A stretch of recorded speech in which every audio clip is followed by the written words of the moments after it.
This presentation describes the schedules used by the mock-up.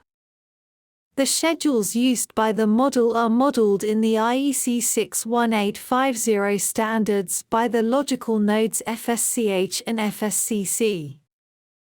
The figures on the left show the UML modeling of these LNs. The right-hand figure shows the operating principle of these schedules.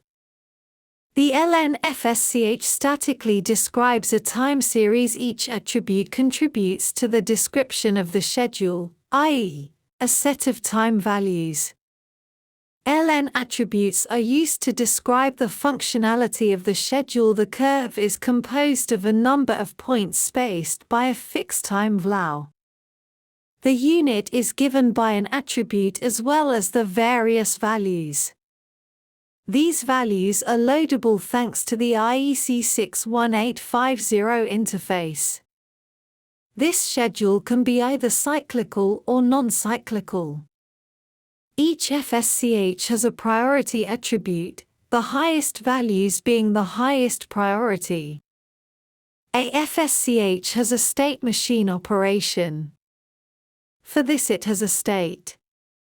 Thanks to its unscheduled control, attributes can be active or inactive. The operating principle is as follows. There is a control function with the ln FSCC that modifies the value of a dynamically modifiable attribute, given by a reference org, by selecting at a given moment the current value calculated by the most priority active schedule. The ln FSCC thus makes the link between the highest priority active schedule and the size it is responsible for ordering. When starting the model, the LEMS must load the schedules which are the maximal power operating limits imposed by the general network or local network operator.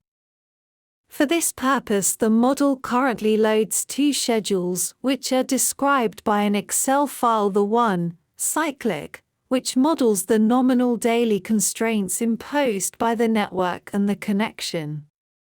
For the moment we only manage one FSCH1 curve, but we could provide more limit schedules that would vary, for example with the season. The other FSCH2 schedule, plus priority, simulates temporary limits due to a network incident and which can be activated at any time during the demonstration to limit the overall maximum power allowed. It is obvious that an unlimited number of such schedules can be described beforehand and that this system can also be used to store tariff data through a new series of schedules.